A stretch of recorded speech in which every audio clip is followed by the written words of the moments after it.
Hey y'all, welcome back to Daily Diabetics. My name is Noelle. Currently my blood sugar is 268 after coffee spike, and this week we are talking about MDI over pumping. So let's go ahead and get on into it. So as y'all know, I am actually currently on MDI, and I have been for about 5 or 6 months now, and I'm really enjoying it. So much more than pumping anymore. With that being said, there are a lot of advantages to pumping. Not having to get poked like 15 million times a day, the convenience of just having to press a few buttons and you get your dosing.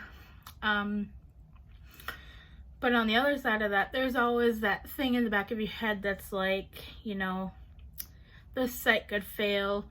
You always have to bring 6 times as much stuff when you're on a pump, when you travel, and if you travel, which kind of sucks. Whereas MDI, I call it the true way of ensuring you're getting all of your insulin. Because, you know, you have to prep your needle, or at least you're supposed to, or prime it and make sure that that needle is working. I really am preferring MDI. I just like having that peace of mind. I found Tresiba works so good for me with the dosing I take, and my team and I work really close with everything that we do.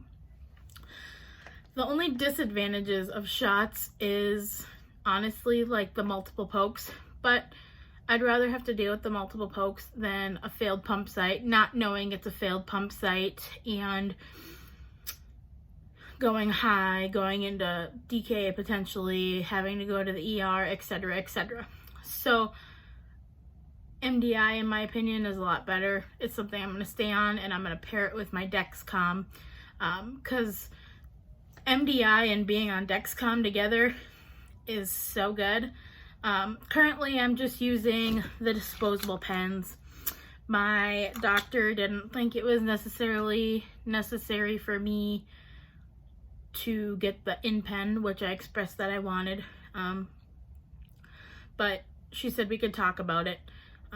So we'll see, but as of right now, just using disposable pens or syringe and vial if need be, which I kind of do both. But typically I like the disposable pen, and I don't really mind.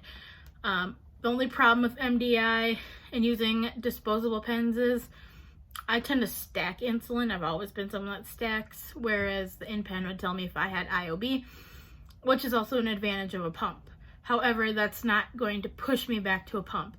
Besides, supplies are really expensive. I was gonna go on the Omnipod. I don't know if anyone remembers that, but they got back to me and the cost was like $400, and I was like, I'm good. So we are staying on multiple daily injections because I can get boxes of pens for like $40, 2 boxes of pens for $40, and like needles for $9 a box. So with that being said, I'm definitely a strong advocate for MDI. I used to be like, whatever, I'm not doing that. But the more I'm getting used to it, and the more I'm fine-tuning it and doing basal testing and everything in between, the more I'm finding advantages over disadvantages for multiple daily injections. So let me know in the comments below if y'all are on MDI or if you're on a pump. What pump are you on? What insulins are you on? I'm a nerd. I like to know that stuff. What size needles do you use? Let me know all that good stuff down in the comments. Let me know all that good stuff down in the comments. But hope y'all enjoyed today's video, and I will see y'all next week.